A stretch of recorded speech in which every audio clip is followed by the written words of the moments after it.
what's good? Talking about position sizing and markets money. Markets money is a term coined by Dr. Van Tharp, rest in peace,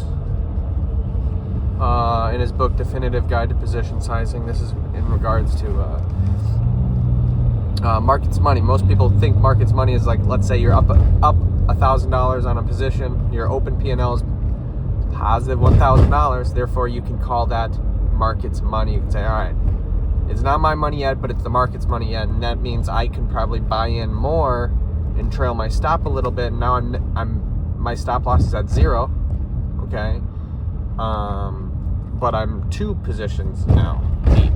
Now I got heavier size on, whatever. That's the normal trailing and adding and trend following type of position. Okay, it's making a small position into a very large position going in your direction, and it makes so much sense. Okay, I'm pretty sure all of us have at least heard of this method, trailing and adding.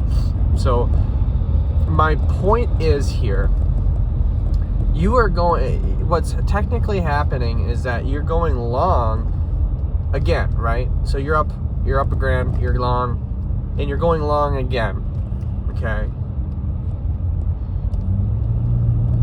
Or even if you don't add, sorry. I mean, you're up $1,000, let's just say that. You're up $1,000. Why don't you exit? Instead, you add on and trail your stop and try to make it a big trade. Okay, I understand that, but why don't you exit?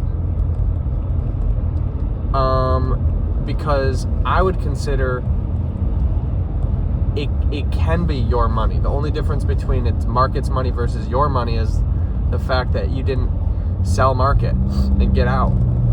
Okay? So you could have $1,000. What my point is, let's say that's a 2R. You're at 2R. You're betting that it will go from 2R to 3R. Okay? But you have $1,000 on the line, because if it goes back to 1R, you're going to get stopped out. Okay, and you lose $1,000. So you're basically betting that from 2R to 3R, is a 1R trade, right? You're basically betting that your $1,000 that you can technically have right now, you're betting that it's going to go from 2R to 3R instead of going from 2R to 1R and get stopped out because you trailed your stop, right? What's the difference between that and exiting the position, you're positive $1,000, and putting $1,000 on a different trade, on a completely separate symbol, an entry signal that you have a very high win rate of 1R? You have a high win rate. 70% of the time when this happens, dude, in the past 42 trades, you have a 70% time that you are going to hit a 1R. That's phenomenal. Why would you hold on to the position when you can go exit and just wait for your next signal to go long in a different market and use that as market's money? So yes, it's not technically market's money anymore, it's your money. You made $1,000, so that means you're supposed to risk your normal $250, right? Wrong. Why can't you just risk 1,000? You made 1,000. Why can't you use that as market's money? Let's say you can trade 2 or 3 times in a row, whatever. At some point, you have to stop and let it go into your account as your own money. I understand that. So the bet is essentially what makes the trade that you're in so much more important than the next trade.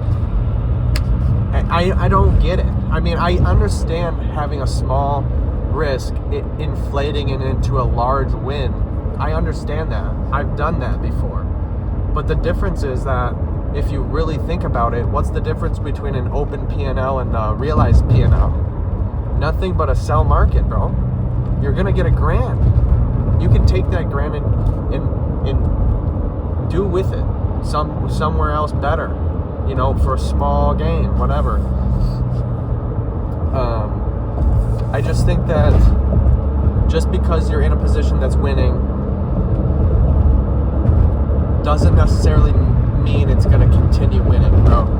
I've been in way more positions that are going for me and turns around compared to going for me and it just goes to all, is into my wildest dreams.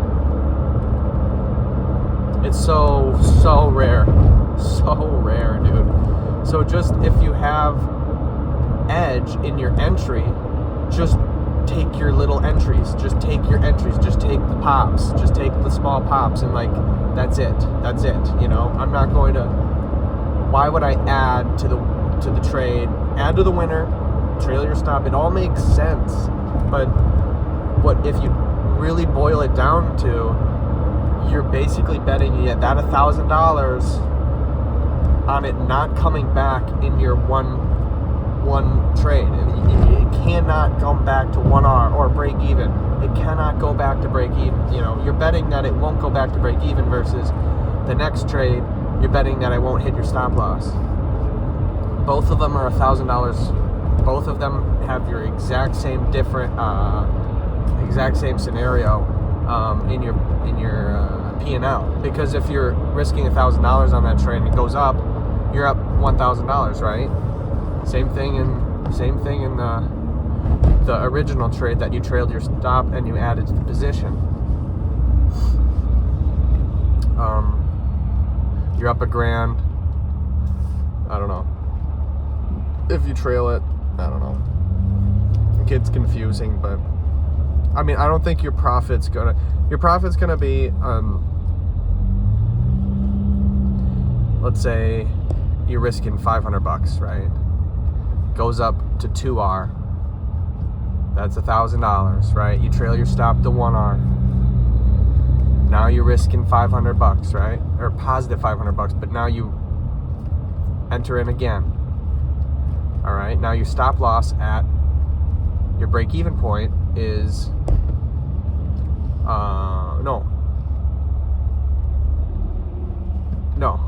your stop loss is at 1R,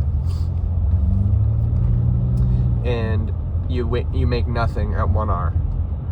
But if it goes to 3R, you make $1,500 plus 500, so 2,000. Yeah, 2,000. So you make 2,000. I don't know. It makes sense. I can totally get a trail stop method, but all I'm saying is, I don't think that markets money should only be during one trade. Because the difference between a positive 1,000 open P&L versus a realized P&L is simply a sell market. There's only one thing stopping it. You just have to click a button and now it becomes yours. So just have it yours, and or if you think it's the most probable way of just continuing that trade, if that's the most probable to keep on going more than your normal entry, then take it. But most of the time, if it goes 2R or 3R even, I have no data that says because it goes 3R, it can continue up to 6R.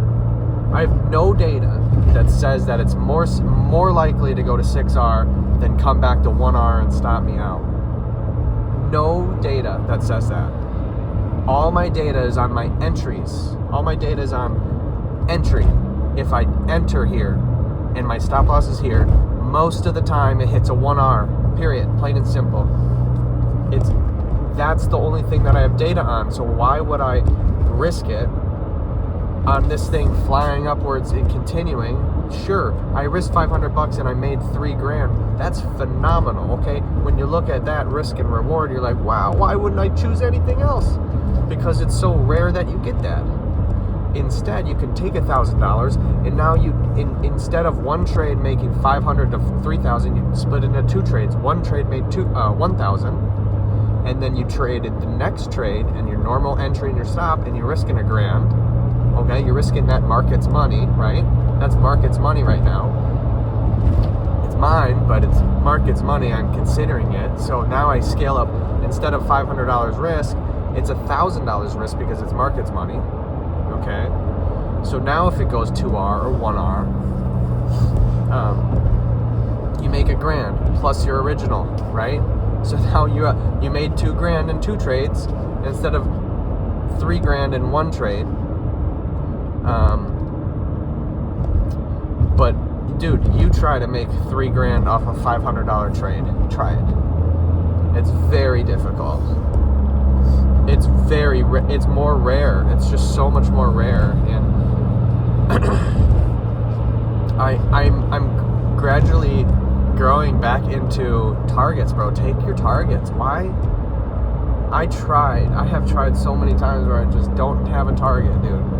Let the thing fly, because back in the day I moved my stop loss. I removed my stop loss, like, oh, I hope it doesn't hit it, and then I lose my whole account on one trade. That's what I did the opposite. I removed my target and like, hopefully it goes all the way to target, whatever. You know, I trail my stop. I'm good. I'm at break even. If this thing chooses to fly, we're in big. We're gonna make big. Rarely happens, dude. It happens, just very, very rarely. And I would rather not depend on the market like that. I'd rather not depend on the market, dude. So I just trust little of the market. Why don't we just take smaller? Take your targets. Use your money that you made from your targets to the next trade, and then maybe let go. Then maybe really let go. Because then you have, let's say, 1,000, or you make that. Now you can have a $1,500 position, which is way more than your normal $500 or $250 position. You're risking $1,500 on this next trade because it's market's money. Okay, boom, you take it, and you decide to, it's gonna hit my target, I'm gonna move my target, I'm gonna remove it, just like I did in my stop losses back in the day and lost everything. Remove it, then you trail with a heavy position, because how we lose money is large size, large magnitude. That's how I've lost money. I hold a large position size for large points, large magnitude, and I lose a shit ton of money. Let's do the opposite. Once we have the largest position size possible, let's say 3 trades in a row, the third trade, if we win 1, we win 2 because we double up. Now our third trade, if it goes 1R, we'll trail our stop to break even, but then let fly, bro. If this thing really wants to release to 3R, my friend, we're holding on. And then you trail. So it's kind of a little bit of a hybrid method there. I think that's the move, because I think that's the move. So I don't know. I'm interested in targets, and I'm also interested in the trail stop method where there is no targets. So I know it's an issue, but I just wanted to talk about market's money, and like, dude, you can determine what market's money is. It doesn't have to be open P&L. It doesn't have to be one position. It can be one position that you win, okay, and then you build a little small base. And look, this market's money consists of 1 trade in a row, 2 trades in a row, and the third one, it's over. You know, like if you hit a 1R, sure, you might not trail your stop on that one, but I'd rather trail stop on large size, because if you have a super large size position, that's exactly what you want. You want large size, large magnitude in your direction. That's how you make money. That's how the big money comes, I think. So if you have... In 10 miles, turn right onto South Columbus Drive. If you have large size, what do we have to do? We have large size because you built a small size, medium size. Now you're taking small size and medium size profits, compiling them up, and you're taking the third and final trade in the sequence worth of large size. Now this is large size. What do we want? Large size, large magnitude. All right. Well, I'm not going to go for a small magnitude of 1R.